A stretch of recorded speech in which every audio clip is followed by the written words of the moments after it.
Corona আক্রান্ত হয়ে সৌমিত্র চট্টোপাধ্যায় ভর্তি রয়েছেন হাসপাতালে এবং তার শারীরিক অবস্থা তাতে উত্থান পতন চলছে। তবে এখনো পর্যন্ত যা জানতে পারা যাচ্ছে সংকট কিন্তু তার কাটেনি। সৌমিত্র চট্টোপাধ্যায় সংকটের মধ্যেই রয়েছেন, তবে গতকালের তুলনায় তার শারীরিক অবস্থার সামান্য উন্নতি হয়েছে বলে আমরা খবর পাচ্ছি। আরও কি খবর রয়েছে বেলভিউ সূত্রে আমরা জেনে নেব। আমাদের সঙ্গে এই মুহূর্তে সরাসরি রয়েছেন প্রতিনিধি দেবপ্রিয় দত্ত মজুমদার। দেবপ্রিয়, কি খবর রয়েছে সৌমিত্র চট্টোপাধ্যায়ের শারীরিক অবস্থার?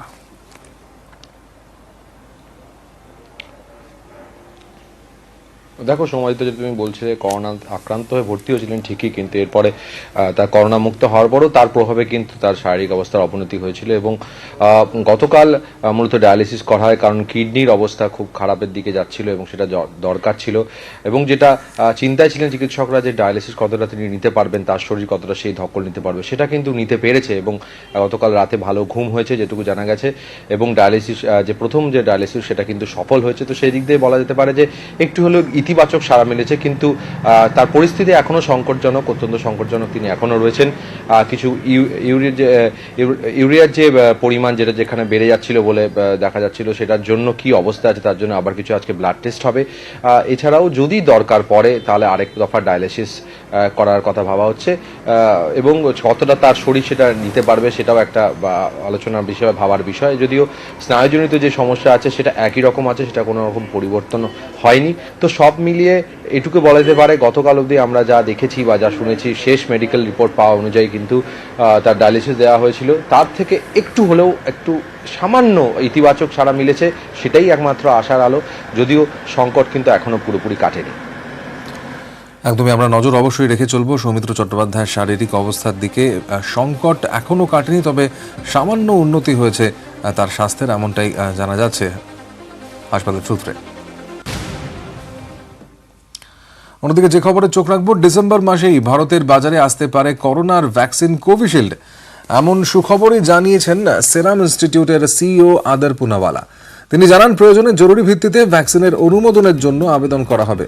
ব্রিটেনে তৃতীয় এবং শেষ পর্যায়ের ট্রায়াল চলছে, সেখানে এই ভ্যাকসিনের ক্লিনিক্যাল ট্রায়ালের ফলাফলের উপরই নির্ভর করছে অনেক কিছু। সেই তথ্য যদি ভারতের হাতে আসে তা সন্তোষজনক মনে হয়, সেক্ষেত্রে প্রয়োজনীয় ছাড়পত্র দিতে পারে ড্রাগ নিয়ন্ত্রক সংস্থা। তাহলে জানুয়ারি থেকে ভারতে টিকাকরণ শুরুর সম্ভাবনা উড়িয়ে দেওয়া যাচ্ছে না। অক্সফোর্ড বিশ্ববিদ্যালয় এবং অ্যাংলো সুইডিশ ড্রাগ মেকার অ্যাস্ট্রাজেনেকার এই ভ্যাকসিনই বাজারে আসার ক্ষেত্রে সবচেয়ে এগিয়ে। ভারতে ভ্যাকসিনের ক্লিনিক্যাল ট্রায়ালের ফলাফল কয়েকদিনের মধ্যেই প্রকাশ্যে আসতে পারে সেরাম ইনস্টিটিউটের পক্ষ থেকে।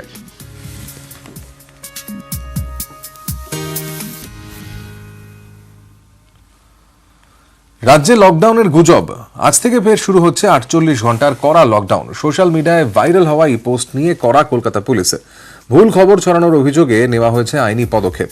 পুলিশের দাবি, আতঙ্ক ছড়াতে সোমবার থেকে সার্কুলেট করা হচ্ছে একটি পুরনো পোস্ট। মঙ্গলবারই এমএইচের নতুন গাইডলাইনে বলা হয়েছে, কেন্দ্রের সঙ্গে আলোচনা না করে কন্টেনমেন্ট জোনের বাইরে লকডাউন ঘোষণা করতে পারবে না কোনো রাজ্য।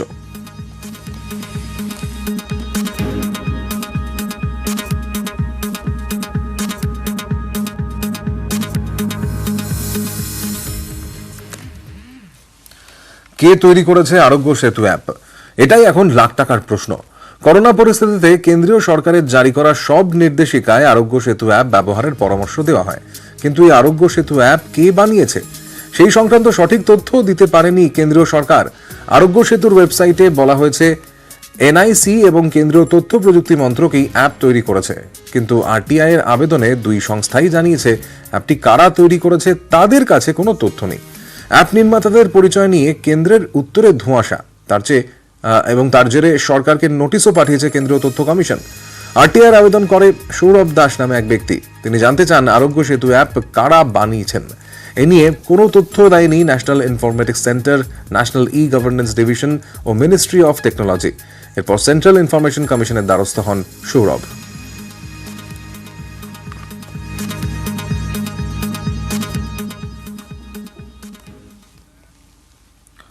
পাটনা এবার কার? রায় দেওয়া শুরু করলো বিহার। বুধবার একদিকে ভোট, আরেকদিকে ভোটের প্রচার। ফের সম্মুখ সমরে মোদী আর রাহুল। প্রথম দফায় সন্ধে 6টা পর্যন্ত ভোট পড়ল 53.46%। 2015 সালের মতোই ভোটদানের এই হার।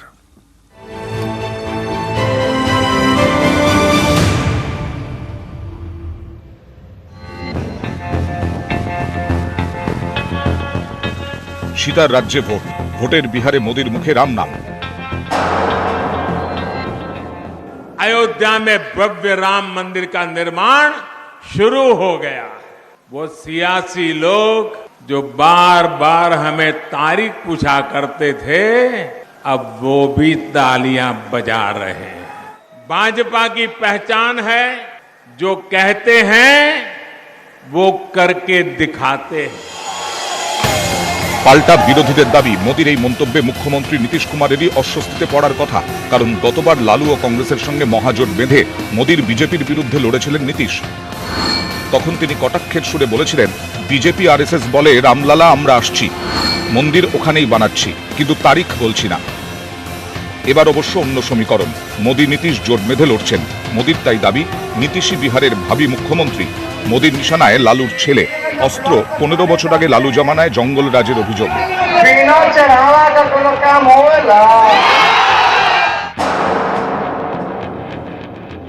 जंगल राज के युवराज पुराना ट्रैक रिकॉर्ड के आधार पर और क्या अपेक्षा कर सकती है। पैसा हजम, परियोजना खत्म। बिहार के लोग ये ठान चुके हैं, बिहार में जंगल राज लाने वाली ताकतों को फिर परास्त करेंगे। পাল্টা বিরোধীদের বক্তব্য, গত 15 বছর ধরে তো বিহারে নীতিশের সরকার। এই 15 বছরে কত চাকরি হয়েছে, গরিবি কতটা মিটেছে, এর জবাব কেন দিচ্ছেন না নরেন্দ্র মোদী? 15 साल तक इसी सरकार ने नौजवानों को बेरोजगार रखा, किसान को बदहाल किया, एक कारखाना नहीं लगा, गरीबी नहीं मिटी, शिक्षा चिकित्सा सब चौपट हो गया।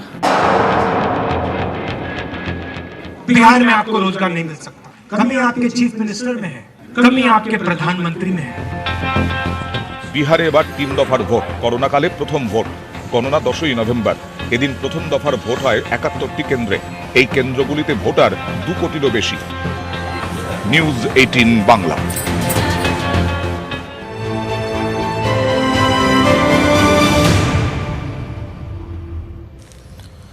বিজেপির টার্গেট 2021-এর ভোট, তাই উৎসবের আবহেই রাজ্যে ভোট উৎসবের প্রস্তুতি। লক্ষ্মী পুজোর পরই ফের রাজ্যে আসছেন বিজেপির সর্বভারতীয় সভাপতি জেপি নাড্ডা। বাংলায় 6 থেকে 7ই নভেম্বর তিনি থাকবেন এবং কর্মসূচি রয়েছে তার দুদিনের এই সফরে। দক্ষিণবঙ্গের 2টি জোনে তিনি সাংগঠনিক বৈঠক করবেন।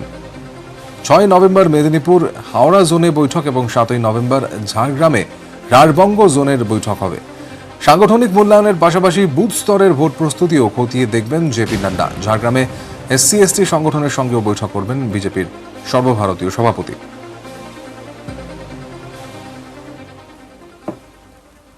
বছর গড়ালেই বিধানসভা ভোট, তার আগে রাজ্য বিজেপিতে বড় সড় রদবদল। সংগঠনের দায়িত্ব থাকা সাধারণ সম্পাদককেই সরানো হলো।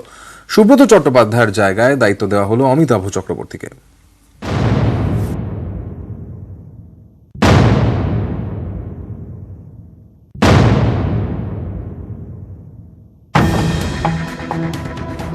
একুশে অগ্নি পরীক্ষা, পশ্চিমবঙ্গে বিধানসভা ভোট, তার আগে রাজ্য বিজেপির নাম্বার 2 পদে বদল। রাজ্য বিজেপির সাধারণ সম্পাদক সংগঠনের দায়িত্ব থেকে সরানো হলো সুব্রত চট্টোপাধ্যায়কে, দায়িত্ব দেওয়া হলো অমিতাভ চক্রবর্তীকে। তাঁর বেড়ে ওঠা দক্ষিণ দিনাজপুরের হরিরামপুরে। একসময় উত্তরবঙ্গ বিশ্ববিদ্যালয়ে এবিভিপির নেতা ছিলেন। ধীরে ধীরে এবিভিপির অন্যতম কেন্দ্রীয় সম্পাদকের দায়িত্ব পান। রাজ্য বিজেপিতে এতদিন ছিলেন সংগঠনের দায়িত্বে থাকা যুগ্ম সাধারণ সম্পাদক।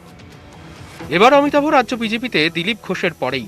কিন্তু ভোটের মুখে দলীয় সংগঠনে কেন এত বড় রদবদল?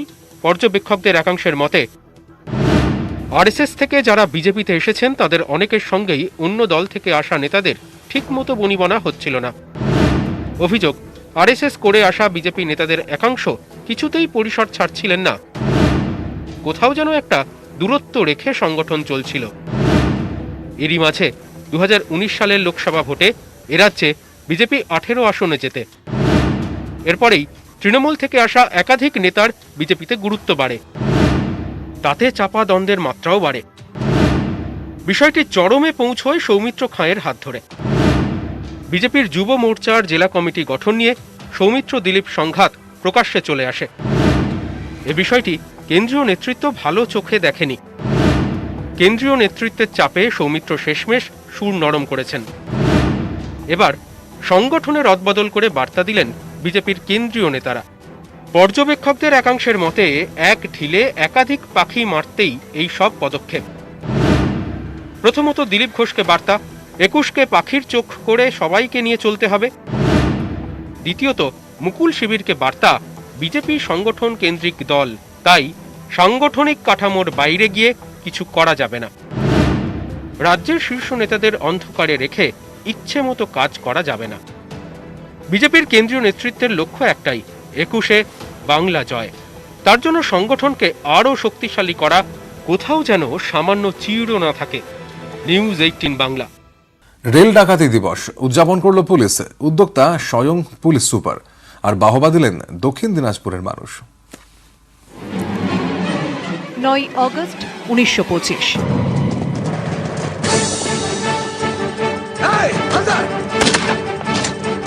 ইতিহাসের পাতায় তারিখটি জ্বলজ্বল করছে। সৌজন্যে কাকৌরিতে স্বাধীনতা সংগ্রামীদের রেল ডাকাতি। নেতৃত্বে রামপ্রসাদ বিসমিল, আশফাকুল্লাহ খান।